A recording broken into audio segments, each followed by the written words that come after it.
taka amarya, ku taka masoya na zo. Mawaƙin amarya da ango na yi waƙar aure.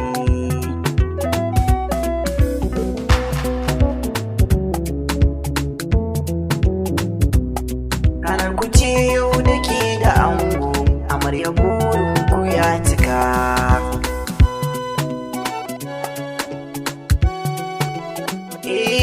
Farin ciki bai misaltuwa a wanga rana da ta yi zuwa, dubin masoya da 'yan uwa domin ku kowa ya taruwa. Kalli ƙawayen sun zuwa da yaki murna ta ɗaukaka amarya.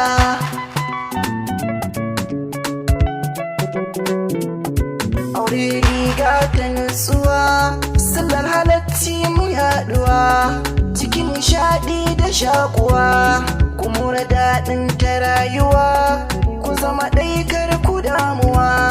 Amarya gimbiya kin haskaka amarya.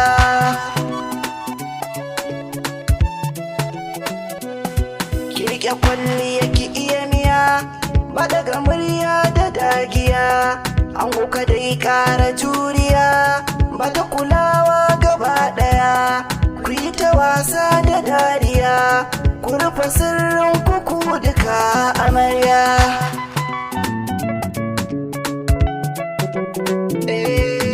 Ki aure da martaba amarya, ga mutunci da ɗaukaka zaman nishaɗi da haƙuri, shi za mu ɗauka a rayuwa amarya.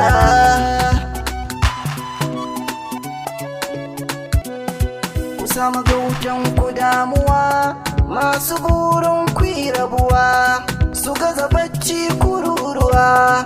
Kun zama 'yan biyu ya 'yan uwa, Allah zai ba ku karuwa.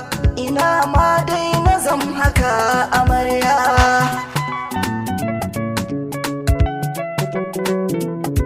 An yi ado an ci kwalliya, an goma dubi da amarya. Rausaya kin ji amarya, kin yi aure na soyayya, cikar daɗi na duniya, yau mutuncin ku ya cika amarya.